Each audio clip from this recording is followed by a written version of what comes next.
지난주부터 중고청, 그러니까 중등부, 고등부, 청년부는 현장 예배를 시작했는데 이번 주부터는 이제 초등학교 부서들, 유년부, 또 소년부, 초등부 현장 예배를 진행할 계획이었었지만 여러분 아시는 대로 다시 또 이태원 클럽발 확진자들이 증가하는 바람에 또 저희 동네에도 한 분의 확진자가 나왔죠. 그래서 2주간 또 학교도 연기를 했고, 그래서 2주간 조금 뒤로 미뤘습니다. 그래서 전체적으로 모든 주일학교 부서들이, 그러니까 영아부부터 요기벳 악인반부터 청년부까지 한 2주씩 다 연기되었다는 거 여러분 기억하시고, 그것 때문에 또 차량 운행도 지금 잠정 연기하기로 했습니다.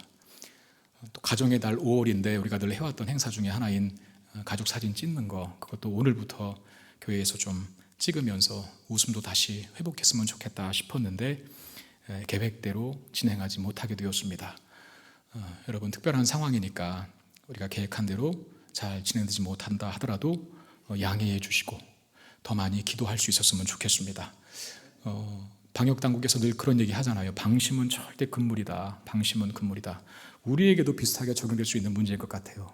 우리도 긴장의 끈을 놓지 말고 하나님 앞에 기도하면서 우리가 최선을 다해서 방역에 대비한 부분들을 철저히 하겠지만, 그럼에도 불구하고 이 문제를 하나님 앞에 간절히 가지고 가는 것 필요하지 않겠습니까? 사람이 계획을 세우지만 하나님께서 허락하시지 않으면 아무것도 할 수 없다는 것 다시 한번 느끼면서 우리 신앙의 영적인 고삐를 조금 더 당겼으면 좋겠습니다. 우리 옆에 계신 분들과 한번 인사할까요? 주 안에서 사랑하고 축복합니다. 인사하겠습니다. 우리 한번 또 마스크 끄고 계시고 그래도 눈빛은 교환하실 수 있죠? 우리 이렇게 한번 할까요? 이렇게. 옆에 계신 분들에게 사랑합니다 한번 해주세요. 하트 날려주세요. 자, 3층 받으셨나요? 좀 관심 좀 가져주세요. 정말 주 안에서 사랑하고 축복합니다. 이 힘들고 어려운 시기들을 하나님의 은혜 안에 또 주시는 힘과 능력으로 잘 견뎌낼 수 있기를 바랍니다. 요새 우리가 그 차를 타고 어느 지역을 가다 보면 내비게이션을 참 많이 의지하죠. 이제는 거의 보편적이 되어서 뭐 지도를 보거나 또는 이정표를 보거나 하는 분들이 별로 없이 내비게이션 자체의 기계나 아니면 스마트폰에 내비게이션 앱을 설치해서 그 기능을 활용하기도 하는데, 이 내비게이션이 보편적으로 사용되기 이전에는 이정표가 참 중요했잖아요. 이정표가 뭔지 아시죠? 표지판입니다. 서울에서 부산 가려면 가는 길목마다 그 이정표들이 세워져 있어서 이쪽으로 가야 합니다. 뭐 고속도로 타고 가다가 뭐 나와야 합니다. 뭐 들어가야 합니다. 라고 하면서 몇 킬로, 얼마의 거리가 남았습니다. 가르쳐 주지 않습니까?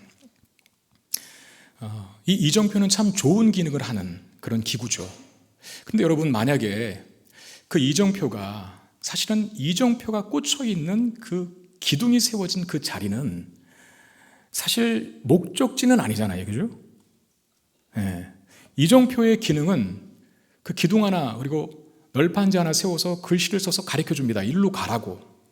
절로 가는 게, 목적지로 향해 가는 게 이정표의 목적이거든요.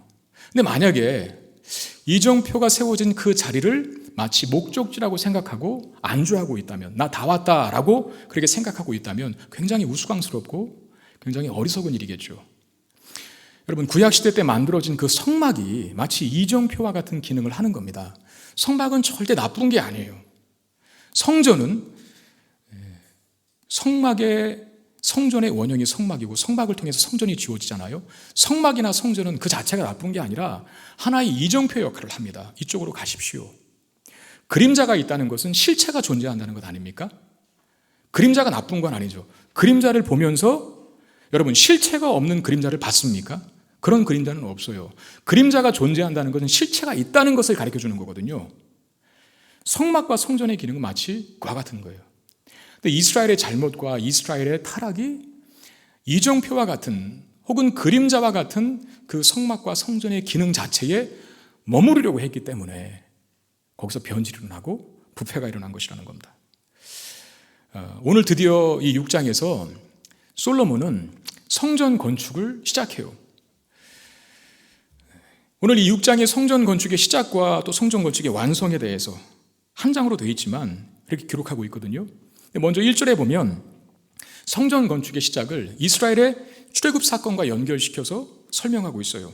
그 1절 보시면 이스라엘 자손이 애굽 땅에서 나온 지 480년이요 솔로몬이 이스라엘 왕이 된 지 4년 15월 곧 둘째 달에 솔로몬이 여호와를 위하여 성전 건축하기를 시작하였더라 라고 말합니다.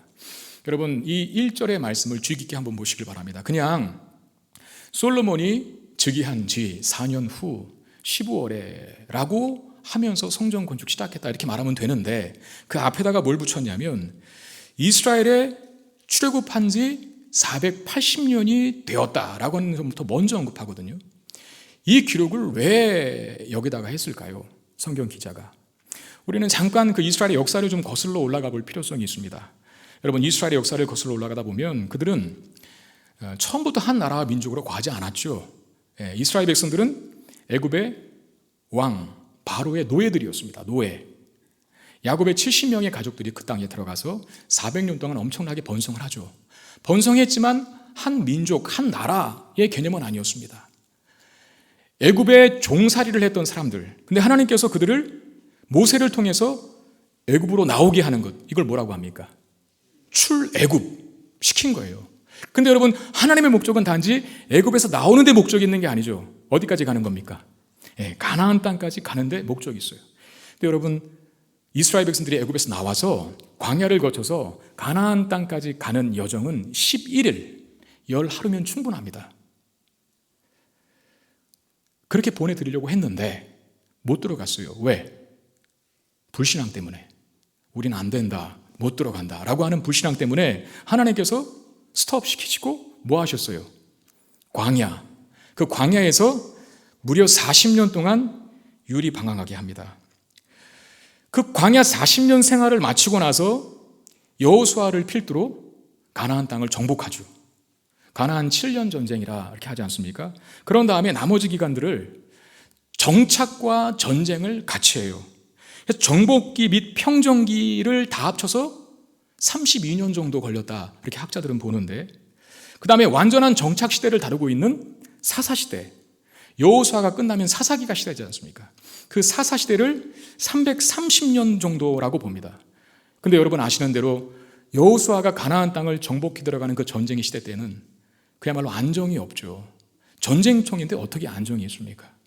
그리고 사사시대 때에는 가나안 땅에 정착하는 시기를 담고 있는데 사사기를 우리가 보았지만 사사조차도 이스라엘을 잘 치료하지 못했잖아요.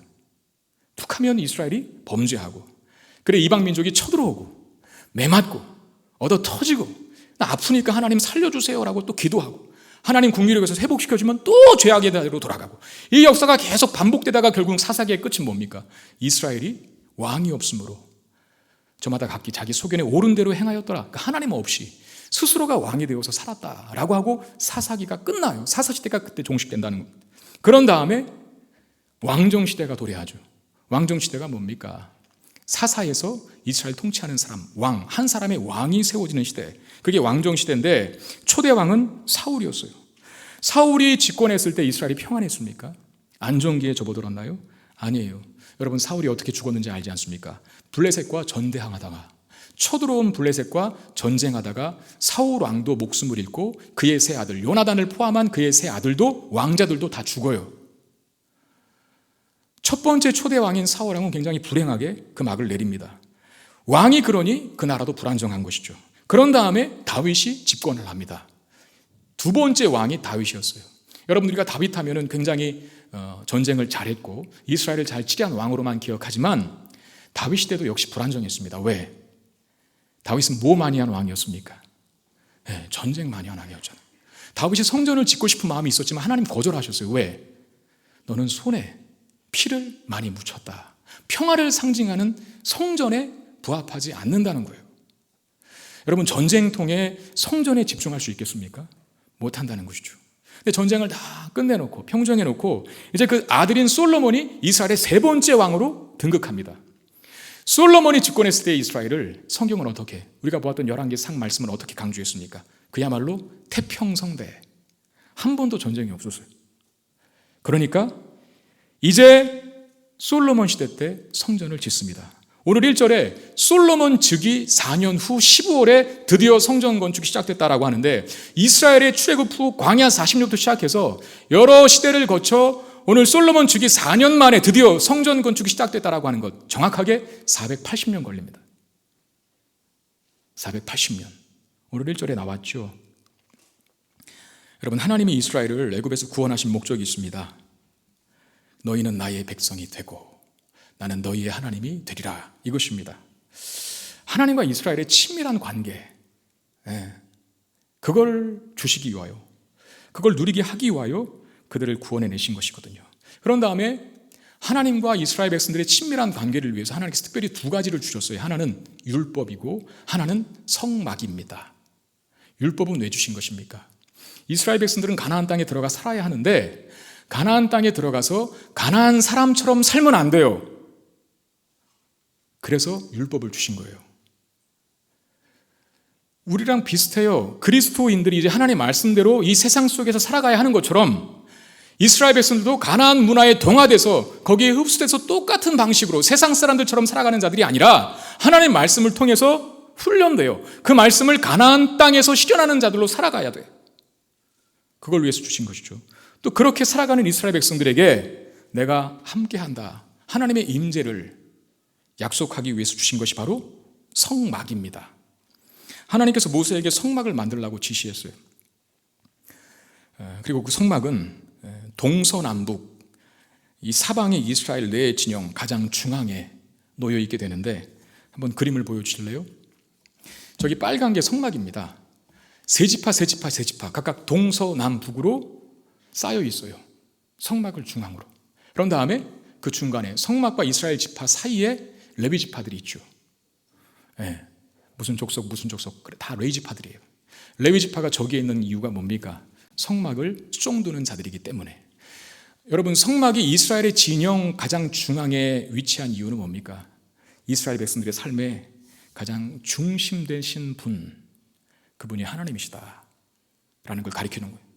저런 모양으로 광야 40년 동안 돌아다녔습니다.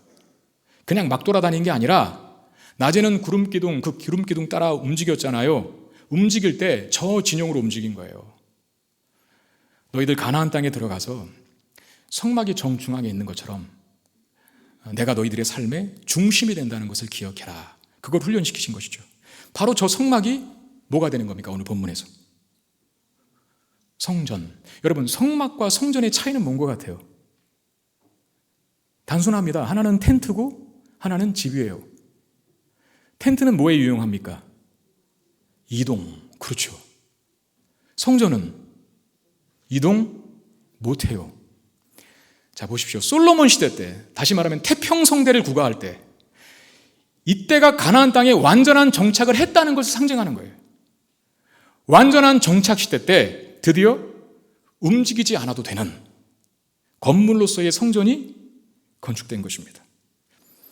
어떤 학자가 이렇게 말했어요. 출애굽 사건은 이스라엘 국가의 시작이었으며 성전 건축은 이스라엘 역사의 절정이었다.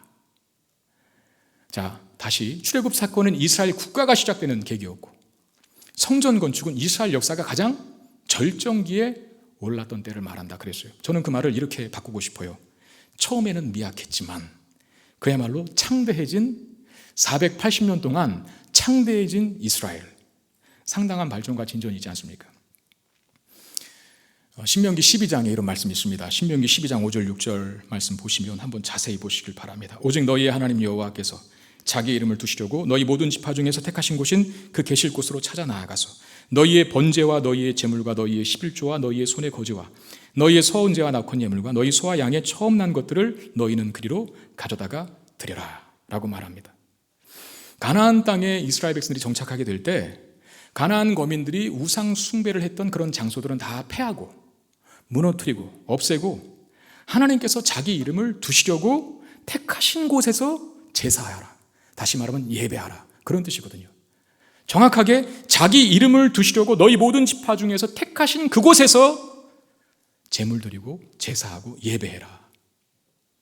신명기 말씀이에요. 가나안 땅에 들어가기 전에 광야에 있던 이스라엘 백성들에게 하신 말씀이에요. 이 신명기 말씀의 1차적인 성취가 바로 성전 건축입니다. 1차적인 성취가. 여러분, 구약시대 때에는 성전이 아니면 하나님을 만날 수가 없었어요. 어디에 있든지 어디에 살든지 간에 이스라엘 땅의 정중앙에 있는 예루살렘 성전에 와서 예배드려야 돼요. 보름이 걸리든 한 달이 걸리든 와서, 특별히 1년 동안에 이스라엘에 3대 절기가 있었지 않습니까? 그 3대 절기 동안에는 20살 이상의 남자들은 무조건 다 와서 그 제사에 참여해야 돼요. 왜? 성전을 통해서 하나님의 임재를 경험하고 하나님과의 관계를 회복할 수 있기 때문에. 신약에서는 그것이 또 어떻게 성취가 됩니까? 성전의 원형이신 예수 그리스도. 성전을 통해서만 하나님과의 관계, 그 임재를 누리고 회복되듯이 우리의 구원은 예수 그리스도 한 분만을 통해서 얻어집니다. 믿으십니까? 예수는 뭐라고 그러셨어요? 내가 곧 길이요 진리요 생명이니 누구든지 나로 말미암지 않고는 아버지께로 올 자가 없느니라. 사도행전 4장에 무슨 말씀이십니까? 다른 이름으로서 구원받을 수 없나니 천하 사람 중에 구원을 받을 만한 다른 이름을 우리에게 주신 일이 없다. 성전이 하나님과의 관계를 회복하고 예배드리는 유일한 장소였듯이 이제 예수 그리스도가 이 땅에 오심으로 우리는 예수 그리스도를 통해서 하나님 앞에 나아갈 수 있게 되는 것이죠. 성전이 굉장히 중요하다는 겁니다. 그림자로서, 예표로서, 상징으로서. 여러분, 이스라엘을 출애굽시켜서 광야에서부터 드디어 솔로몬이 성전을 건축하기 시작하기까지 오늘 1절에 480년이 걸렸다라고 그렇게 말하거든요. 1절에 이 성경 기자가 그걸 먼저 시작하고 선포하고 성전 건축의 내용들을 시작하는, 그 기록을 시작하는 이유는 약속의 성취를 강조하기 위해요. 약속의 성취. 역사는 하나님의 말씀이 성취되는 방향으로 흘러간다는 것을 선포하는 겁니다. 지금 우리가 코로나 사태 때문에 많이 힘들기도 하지만 우리 교회적인 입장에서, 그리스도인들의 입장에서 그래도 이 코로나 사태가 가져다준 긍정적인 영향이 있다면, 요인이 있다면, 뭐 세상 사람들은 많은 걸 찾잖아요. 뭐 예를 들면 공기가, 대기가 깨끗해졌다는 등, 공장이 안 돌아가니까 뭐 그런 좋은 점도 찾기도 하지만 우리 편의 입장에서는 그리스도인들만이 얻는 긍정적인 요소 중에 하나는 이단이 드러나고 그리고 음지가 드러났다는 거예요. 이게 우리가 얻는 하나의 소득이 아닌가라고 그렇게 얘기를 하는 분들이 많은데, 근데 여러분 오해하지 마십시오. 착각하지 마십시오. 이단의 실체가 드러났다고 해서 이단이 이제 없어질까요? 음지의 실체가 드러났다고 해서 음지는 이제 없어질까요? 아니요. 뭐가 망해도 그보다 더 강력한 이단이 출몰할 겁니다. 앞으로. 또 그거보다 더 훨씬 더 교묘한 그리고 너무나 깊은 죄가 우리를 또 힘들게 할 겁니다. 그렇게 되게 돼 있어요. 그러나 그럼에도 우리가 또 한 가지 기억해야 할 것은 역사는, 흘러가는 시간 속의 그 역사는 반드시 하나님의 선하신 계획을 이루는 쪽으로 가게 되어 있다는 거. 하나님의 선하신 뜻을 이루는 쪽으로 역사는 흘러가게 되어 있습니다. 저희가 구역 모임을 사도행전을 하고 계시다는 거 여러분 잘 아시죠? 특별히 사도행전 16장, 17장 말씀 보면서 바울의 2차 전도 여행을 살피고 있는데 참 바울이 불쌍해요. 툭 하면 맞고, 툭 하면 도망치고, 툭 하면 피신 가고, 툭 하면 욕먹고, 쫓겨나기를 반복합니다. 참 파란만장한 인생을 사는 바울이에요. 저러다가 교회나 지을 수 있을까? 복음 잘 전할 수 있을까? 하나님 나라가 확장되겠는가 싶지만 참 놀라운 건 그럼에도 불구하고 쫓겨나고 맞고 피난하고 그러면서도 불구하고 그를 통해서 하나님 나라가 위대하게 확장되고 있다는 것. 심지어는 바울은 유대인들에게 자진 투항하여 잡힙니다. 죄수의 신분이 됩니다. 그리고 배를 타고 로마로 가죠. 로마에서 복음을 전하는데 이미 바울이 가진 소원이었어요. 복음이 로마 땅에 전해지면 로마를 통해서 세계 전역에 전파되게 될 것이다라고 하는 꿈을 바울이 갖고 있었죠. 근데 하나님은 그를 룰루랄라 유람선 태워서 로마 땅으로 보낸 게 아니라 잡혀서 죄인, 죄수의 신분으로 가이사 앞에 재판받는 자로 가게 합니다. 가서 복음을 전해요. 그리고 로마를 통해서 복음이 전 세계 만방에 전해지게 되죠. 이게 하나님의 방법이에요. 우리 개인의 생애 마찬가지입니다. 역사는 하나님의 편이시기 때문에, 하나님이 역사의 주관자이시기 때문에 우리 개인의 생애의 역사도 아무리 먹구름이 드리워지고 괴롭고 힘든 일이 반복된다 할지라도 여러분 절망할 필요가 없어요. 낙심할 필요가 없어요. 왜? 우리 각자를 향한 하나님의 선하신 계획은 그 어떤 방해와 장애물로도 중단될 수 없는 것이기 때문입니다. 때로 내 개인의 인생에 뭐 보이는 게 없고 잡히는 게 없어도 여러분 기다릴 수 있게 되기를 바랍니다. 솔로몬이 드디어 성전 건축을 시작했다. 여기까지 오기까지 몇 년 걸렸다고요? 480년. 우리도 480년 기다리면 되는 거 아닙니까? 다 죽나요? 빛 못 보고 죽나요? 죽으면 우리 어디 갑니까? 천국 가면 되는 거 아닙니까? 왜 아멘이 작죠? 하나님은 그 480년이라고 하는 시간, 1년 365일로 따지면 도대체 며칠인가요? 하루를 24시간으로 계산해서 몇 시간이 걸리는 시간이 480년입니까? 근데 그 모든 시간들을 하나하나 다 간섭하시고 사용하셔서 비로소 약속의 말씀을 성취하시기 시작하신 것이죠. 애굽 땅에서 나온 지 480년 만에 여호와를 위하여 성전 건축하기를 시작하였더라. 이 말, 약속을 지키시는 하나님의 신실하심, 그거 먼저 선포해 놓고 시작하는 거예요. 우리 과거에 이런 족속이었는데 드디어 솔로몬의 시대 때 성전이 건축되기 시작했다. 열왕기 기자는 너무나 감격스럽게 이걸 지금 선포적으로 기록하고 있는 거예요. 1절을. 그런 다음에 성전 건축이 시작되는데 여러분들이 건물을 지을 때도 마찬가지지만 실내부터 장식하는 사람은 없습니다. 건물을 먼저 세웁니다. 뼈대를, 그 틀을. 외부, 성전 외부의 건물을 건축하는 것부터 시작이 되는데 성전 외부를 건축하는 오늘 본문의 기록 중에 아주 특이한 기록이 하나 있어요. 7절 말씀 보시면 이 성전은 건축할 때에 돌을 그 뜨는 곳에서 다듬고 가져다가 건축하였으므로 건축하는 동안에 성전 속에서는 방망이나 도끼나 모든 철 연장 소리가 들리지 아니하였다 그래요. 성전 건축할 동안에는 절대 그 돌들을 깨거나 부수지 않았대요. 다듬지 않았대요. 이미 어디서 다 다듬어 갖고 왔답니까? 돌 뜨는 곳에서, 즉 채석장에서 이미 다 다듬어서 가지고 와서 실제 건축하는 현장에서는 망치질을 안 했다는 겁니다. 근데 여러분 한번 생각해 보십시오. 굉장히 불편한 일이거든요. 이게 가지고 와서 현장에서 두드려 패고 깎고 다듬고 해서 맞추어 가면서 쌓고 쌓아야 시간 단축, 힘 단축, 에너지 단축이 되는 거거든요. 근데 채석장에서 대충 다듬어 갖고 와서 그냥 막 맞춰가는 겁니다.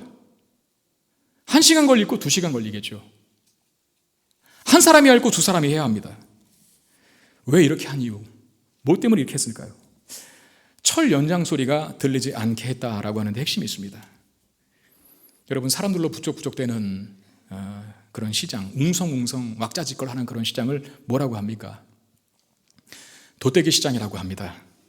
깡내, 마내, 이거 좋네, 나쁘네, 또 사내, 마내, 그러면서 시끄럽고 아주 정신이 산만해지죠. 시장이라고 하는 것, 도떼기 시장이라고 하는 것은 사람들의 주장이 난무하고 사람들의 발언이 난무하고 사람들의 생각, 사람들의 고집, 사람들의 이윤에 따라서 큰 소리 치는 곳입니다. 소비자 입장에서는 한 푼이라도 까기 위해서, 파는 사람 입장에서는 한 푼이라도 더 벌기 위해서 밀고 당기기를 큰 소리로 계속하는 것이 시장이에요. 여러분 시장 안에서는 그럴 수 있습니다. 웅성웅성거릴 수 있고 왁자지껄 할 수 있습니다. 그러나 성전 안에서는 그러면 안 됩니다. 왜? 성전은 하나님이 임재해 계시는 곳으로, 하나님이 임재해 계시는 곳으로 하나님을 경외하는 마음을 가지고 먼저 하나님 말씀을 들어야 해요. 사람이 말하는 곳이 아니라 하나님 말씀을 듣는 곳이 성전입니다. 하박국 2장 20절 말씀, 하박국 2장 20절 같이 읽어보겠습니다. 시작. 오직 여호와는 그 성전에 계시니 온 땅은 그 앞에서 잠잠할지니라 하시니라. 오직 여호와는 성전에 계시니, 그 다음 말이 그러므로 온 땅은 그 앞에서 잠잠하라. 잠잠하라. 입 다물어라. 아무 말 하지 말라. 성전은 니들이 발언하는 장소가 아니다. 너희들은 귀를 열고 내 말을 듣는 곳이 성전이다. 이렇게 말씀하시는 것이죠. 보통 IT 기업 같은 경우에는 이 직원들의 참신한 생각을 굉장히 많이 요구합니다. 그러니까 잘 나가는 큰 기업들은 예스맨들을 싫어한대요. 시키는 대로 하는 사람들, 자기 주장, 자기 생각 그런 거 없이 시키는 일만 잘하는 사람들을 싫어한대요. 그런 사람들을 보면서 무능력하다고 판단하고 회사 일에 관심이 없는 자로 여긴답니다. 창의적인 생각을 통해서 이익을 창출하는 기업일수록 직원들의 다양한 의견, 생각을 듣고 싶어 하는데, 그러나 기업은 그럴 수 있을지언정 하나님 앞에서는 달라야 합니다. 자기 주장, 자기 발언, 자기 생각 다 내려놓는 것이죠. 먼저 하나님 말씀하시는 것 내가 듣겠습니다. 내 생각, 내 이성, 내 합리에 부합하지 않더라도 하나님이 하신 말씀이라면 내가 잠잠히 그 말씀 듣고 따르겠습니다. 이게 필요하다는 거예요. 우리 주님께서도 십자가 지시기 전에 겟세마네 동산에서 기도하실 때 뭐라고 하셨습니까? 나의 원대로 마옵시고 아버지의 원대로 되기를 원하나이다. 여러분, 우리가 큐티 하잖아요. 큐티가 뭐예요? quiet time입니다. 다시 말하면 조용한 시간이라는 뜻이에요. 우리 말하지 않는 시간, 어떠한 잡다한 소리도 듣지 않는 시간이고 오직 하나님 한 분의 음성만 듣겠습니다. 그리고 시작하겠습니다. 하루를. 그게 큐티거든요. 오직 여호와는 성전에 계시니 온 땅은 그 앞에서 잠잠할지니라 라고 하는 말의 의미죠. 성막을 지을 때나 또는 성전을 지을 때나 여러분 아무렇게나 지은 것이 아닙니다. 성막은 하나님께서 모세에게 어떻게 지어라라고 설계도를 주셨어요. 심지어 무슨 재료 어떻게 써라 라고 하는 것까지 다 가르쳐 주셨어요. 그걸 식양이라고 하죠. 성전 짓는, 성막 짓는 양식 그대로 지은 거예요. 텐트지만 성전도 마찬가지입니다. 하나님이 다윗에게 계시하셨어요. 하나님이 다윗에게 어떻게 지어라라고 그 양식대로 지을 수 있도록 다윗에게 설계도를 주셨어요. 다윗은 준비만 했지 실제 성전을 지은 사람은 아니지 않습니까? 그래서 하나님께 받은 그 설계도를 누구한테 준 겁니까? 그 아들 솔로몬에게 준 거예요. 여러분, 솔로몬은 지혜가 충만한 사람입니다. 그의 지혜로 어떻게 하면 더 멋들어지고 어떻게 하면 더 화려하고 어떻게 하면 더 견고한 성전을 건축할까 생각 못 하겠어요? 그 머리 좋은 사람이? 근데 자기 머리로 세우지 않습니다. 아버지 다윗이 하나님께 받아 말한, 하나님께 받아 나에게 준 그 설계도, 하나님 말씀대로 성전을 건축했다는 것이죠. 여러분, 오늘날 교회 안에 다툼과 갈등이 많습니다. 곰곰이 생각해 봅니다. 왜 우리 같은 편인데 자꾸 싸울까? 한 배를 탔는데 왜 자꾸 싸우지? 한국 교회 안에 분열과 갈등이 많다는 건 다 알아요. 전 세계가. 만약에 하나님 말씀을 듣고 그 말씀에 따랐다면 그렇게 크게 잡음 없었을 거예요.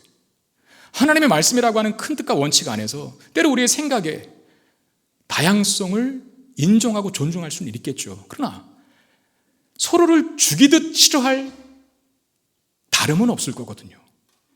하나님 말씀을 다 들었다면. 그럼 결국 분쟁과 갈등이 많았다는 건 뭡니까? 다 자기 주장인 거예요. 자기 생각인 거예요.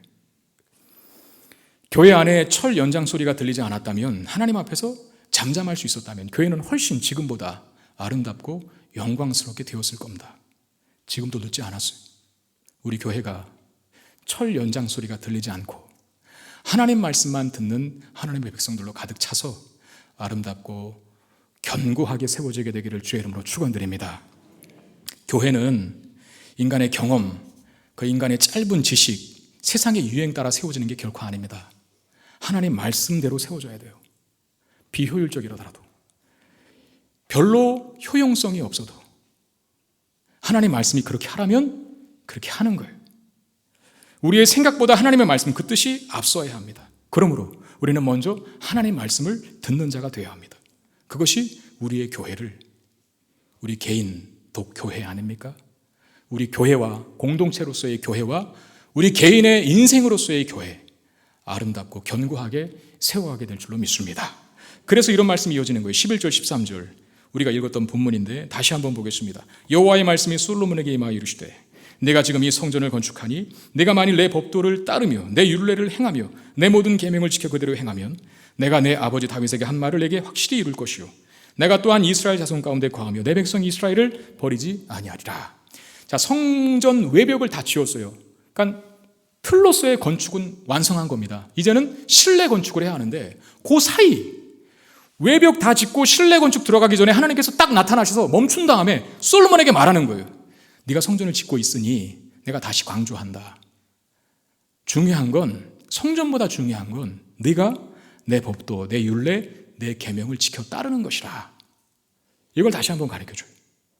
여러분, 성전을 짓는 솔로몬과 이스라엘 백성들이 빠질 수 있는 아주 강력한 유혹과 오류 중에 하나가 뭐겠습니까? 잘 들으세요. 성전으로, 자신들이 지은 그 성전으로 하나님의 말씀에 순종하는 신앙을 대체하는 오류, 여기에 많이 넘어가죠.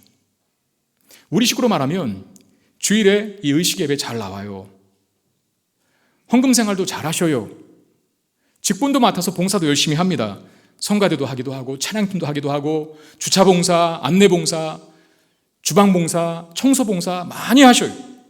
그런데 정작 일상 속에서는 6일의 일상 삶의 영역 속에서는 하나님의 말씀대로 안 사는 거예요.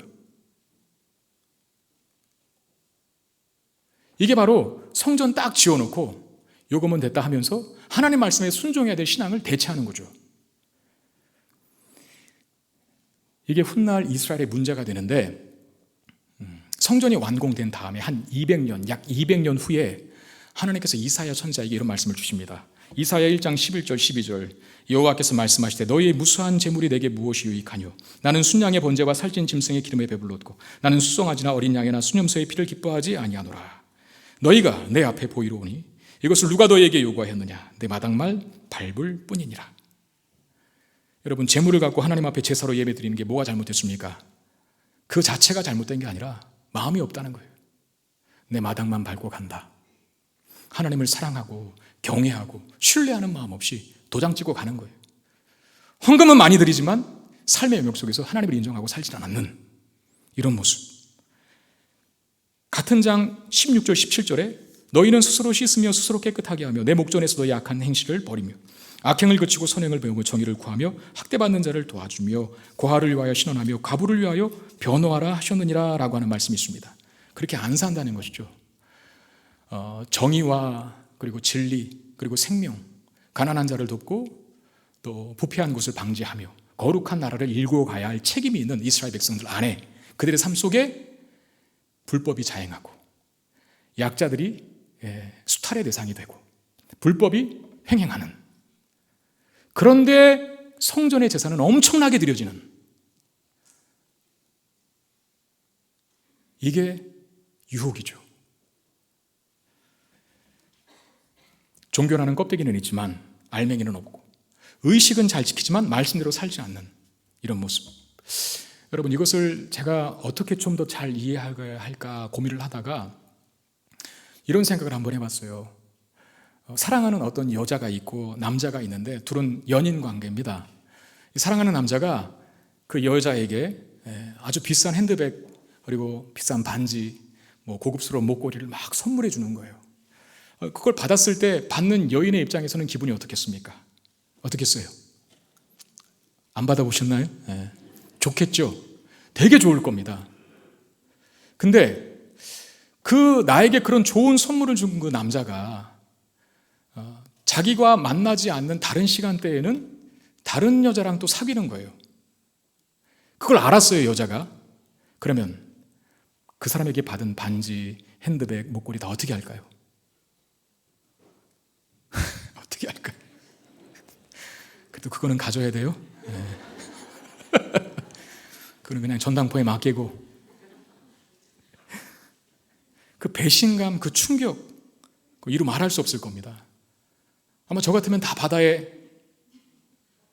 아깝나요? 불태워버리거나 바다에 던져버렸겠죠. 여러분, 성전에서의 제사가 나쁜 게 아닙니다.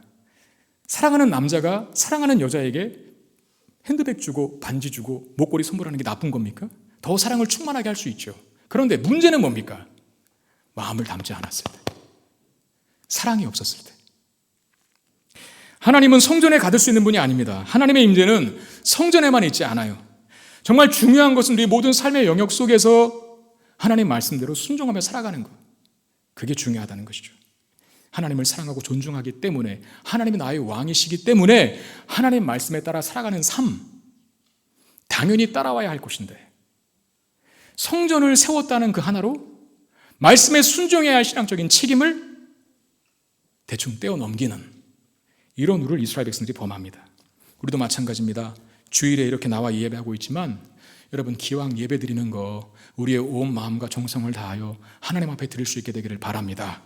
그리고 예배 끝나고 가실 때에도 여러분 하나님 두고 가지 마시고 하나님 안녕하세요 하고 왔다가 안녕히 계세요 하고 돌아가시지 마시고 하나님 손 붙잡고 6일 동안 여러분들의 모든 삶의 영역 속에서 동행할 수 있게 되기를 바랍니다. 하나님과 동행한다는 건 다른 게 아니에요. 그 말씀대로 사는 게 주님과 동행하는 거예요. 내가 하나님 말씀대로 살지도 않으면서 그냥 세상의 방식대로 내 마음대로 살아가면서 나는 하나님과 일주일 동안 동행했어. 아니요, 그 말은 성립되지 않습니다. 눈에 보이지 않는 하나님, 잡히지 않는 하나님, 나와 동행하는 걸 어떻게 합니까? 내가 늘 하나님을 의식하고 그 말씀에 나의 삶을 순종하며 나아갈 때 그게 하나님 동행하는 것 아니겠습니까? 그분의 말씀대로 살아가는 것, 거기까지가 참된 예배자의 모습인 거예요. 마지막으로 한 가지를 더 보겠는데 여러분 성전 외부의 건축을 마친 후에 15절부터 마지막 36절까지는 이제 성전 내부를 건축하는 기록이 있어요. 그러니까 여러분 건축하시는 분들은 잘 알겠지만 우리도 그냥 대충 알잖아요. 건물을 일단 세워놓은 다음에 다 세워놓은 다음에 이제 안을 실내를 건축하는 것 아니겠습니까? 똑같은 순서예요. 19절 말씀 보면 여호와의 언약궤를 두기 위하여 성전 안에 내소를 마련하였는데 그랬어요. 여러분 성전 안 내소 여기가 어딜까요? 잘하시네요. 지성소. 왜 지성소라고 확신하셨어요? 네? 그 앞에 뭐가 있어요? 여호와의 언약궤. 그 언약궤가 뭡니까? 법궤, 증거궤라고도 하는 그 법궤가 지성소 안에 안치가 됩니다. 이 지성소가 어떤 곳이냐 하면 자, 한번 사진 이미지 보여주시길 바랍니다. 물론 저 그림이 완벽한 건 아니에요. 제가 부목사님들 부탁드려서 좀 찾아달라고 했는데 그나마 그래도 설명이 가능할 것 같아서 저 그림을 이렇게 자른 단면도라고 합니까? 측면도라고 합니까? 저기 이렇게 큰 네모 박스가 성전이라고 생각을 하시면 그 안에 들어간 네모 박스는 뭐예요? 그게 지성소예요. 거기 뭐가 있죠? 네, 그렇게 뭐 날개 달린 약간 짐승 같기도 한 저게 오늘 한글 성경에는 그룹이라고 되어 있거든요. 히브리어 케루빔이라고 하는 단어의 번역입니다. 그룹, 천사를 말해요. 천사가 호위하는 것이죠. 하나님을 마치 경호원처럼 법궤, 하나님의 임재를 상징하는 법궤를 지키는 겁니다. 저 지성소를 누가 들어갈까요? 그렇죠. 대제사장. 언제? 1년에 한 번 대속죄일 때 들어가요. 근데 여러분 한번 생각해 보시길 바랍니다. 저기 그림이지만 저 성소의 영역도 그렇고 아무튼 문부터 황금색이잖아요. 저게 뭘 말하는 것 같아요, 여러분? 오늘 성경을 한번 읽어보시면 우리가 전체를 다 읽지 않았는데 특별히 성전의 외소와 내소, 즉 성소와 지성소를 실내 건축할 때 가장 많이 언급되는 단어, 표현 중에 하나가 금으로 입혔다, 금으로 입혔다 이런 거거든요. 그리고 성소와 지성소를 나누는 그 사이에 금사슬로 둘렀다라고 말을 합니다. 그러니까 특별히 지성소를 금으로 도금했다라고 하는 말을 성경 기자가 제가 한글 성경이지만 쉬어보니까 7번 반복하고 있어요.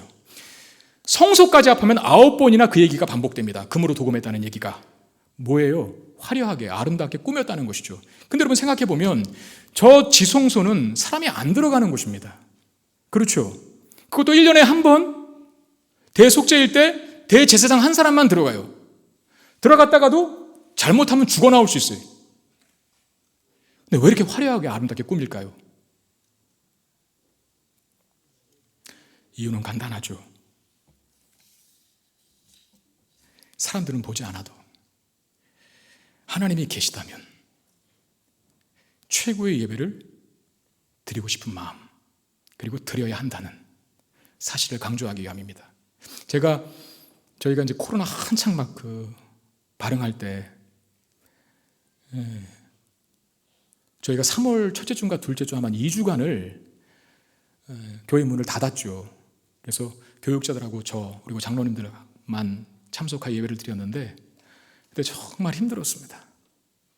아무튼 첫날은 눈물 참느라고 혼났고 두 번째 주일에는 설교 시간에 그냥 그만 눈물이 터지고 말아서 우는 건지 설교를 한 건지 모를 정도로 마음이 참 무겁고 힘들었는데 제 마음엔 그런 것이죠. 늘 항상 매주 이 예배당에 가득 찬 성도들과 함께 예배드리는 것이 당연한 것이었는데 다른 이유도 아니고 전염병 하나 때문에 예배당 문을 잠고 걸고 함께 모여 예배드릴 수 없는 그것 하나의 현실이 저의 마음을 굉장히 무겁게 만들었어요. 근데 제가 오늘 이 본문 말씀을 가지고 설교를 준비하면서 찔렸어요. 뭐가 찔렸냐? 하나님 앞에 회개 기도했거든요.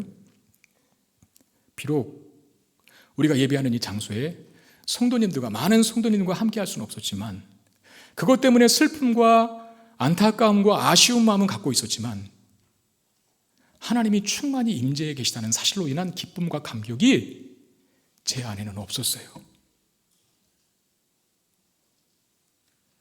그래서 회개했어요. 여러분, 지성소는 사람이 들어가는 곳이 아닙니다. 근데 왜 그렇게 화려하게 할까? 제가 이 설교를 준비하다가 읽은 책에 아주 기가 막힌 이 얘기가 하나 있는데, 저는 가보지 않은 곳입니다. 호주 멜버른에 있는 세인트 폴, 그러니까 성 바울 대성당의 성가대 지휘자에게 어떤 한 사람이 그런 질문을 했답니다. 왜 당신 성가대는 사람들이 거의 참석하지 않는 평일에 그 저녁 예배 한 번을 위해서 이렇게 많이 연습을 하고 왜 맨날 새로운 곡으로 그렇게 하느냐? 돌려막기식으로 떼어 쓰면 되는 거 아니냐? 뭐가 그렇게 정성을 들여야 하지? 사람도 오지 않는데 라고 그렇게 성가대 지휘자에게 질문했답니다. 그랬더니 그 지휘자가 하는 말, 우리는 회중이 아니라 하나님을 위해 공연하고 있으니 그분께 최고의 것을 드리고 싶습니다.